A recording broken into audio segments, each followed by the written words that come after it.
Now I've got my hole drilled out, I'm going to go ahead and put this in the vise and tap that hole. So I'm just going to put this in real quick. And I want that straight. It's going to be perfectly straight, but straight enough.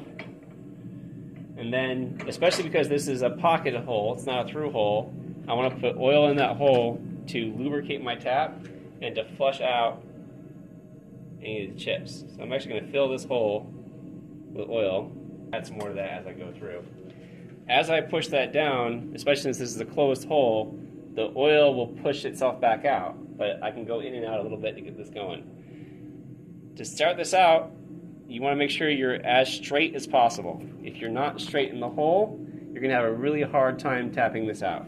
So start off light, make sure you're straight in both directions, and then just very gingerly here on the top, you're turning this those first few threads. The first few threads are going to determine the direction of the tap. You want to make sure that you're as even with that as you can. I'm trying to make sure I'm not pushing in one direction or the other. I'm trying to just turn.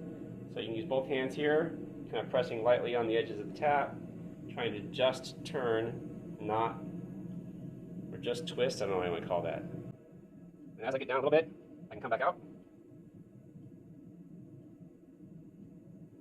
I can try and clear away some of the chips off my tap. If I don't have enough oil there, I can put some more oil there. Again, being careful to go back into the original threads I started with. Come back down, and you want to be knowledgeable of how far you cut. I can cut too far down into this hole, and if I hit the bottom of the hole, it's going to instantly seize up, and I'm going to break my tap. So as I come down, keep track of how far down you're going to go. I cut this hole to 1 inch deep so I can go 1 inch deep on my tap. But I only need to tap to a depth of ½ inch to have this fit. So if you look at your tap relative to your rule here, I'm trying to set that up. The threaded portion of that is about ½ inch. So if I go down to hit the edge of those threads, that's plenty deep enough. And I'm not quite there yet, but it's a little bit of a slow process. Better to go slow and steady, not ruin out your hole or anything like that. Again, very easy, gentle turn, making sure I'm staying straight. I'm just going back through my original hole, my original threads. Just cleaning them up, remix it down at the bottom where I was tapping before. There's a nice even pressure, nice and gentle. If it starts to get hard on you, always back it back out, go back in, you can go in and out a little bit if you want to kind of loosen it up.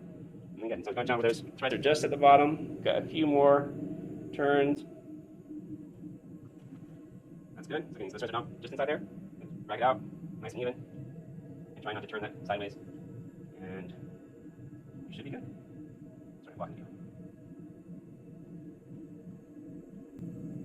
Once we've got that tapped, unload that, and clean off some of the extra chips and oil here with the air hose. Just making sure I'm not going to hose myself or my friends. Just going to blow off some of that. Make sure you got a nice clean surface. And once we clean that out, we can take it and check for a fit with our parts. So here I've got my two pieces that are supposed to fit together. Put the screw in, and I don't have a wrench. Alright, so I've redone my tap, made it a little bit deeper this time, so now we can again put this back together and see if our part is fitting the way we want it to. And this is probably something you won't have time to do in the shop, but you'll do it with your group members after you all get done. And then if you need to use your bonus time to fix any mistakes, that's what that's for. So hopefully if I get this all the way in here, I'll actually be able to use the screw to hold these two pieces together, and should align nicely. There you go.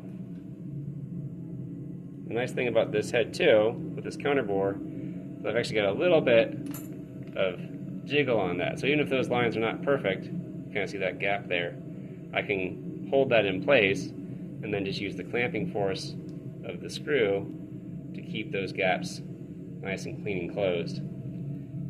And Mr. Chu did a great job on this companion piece here because you see it's nice flat surfaces on both sides.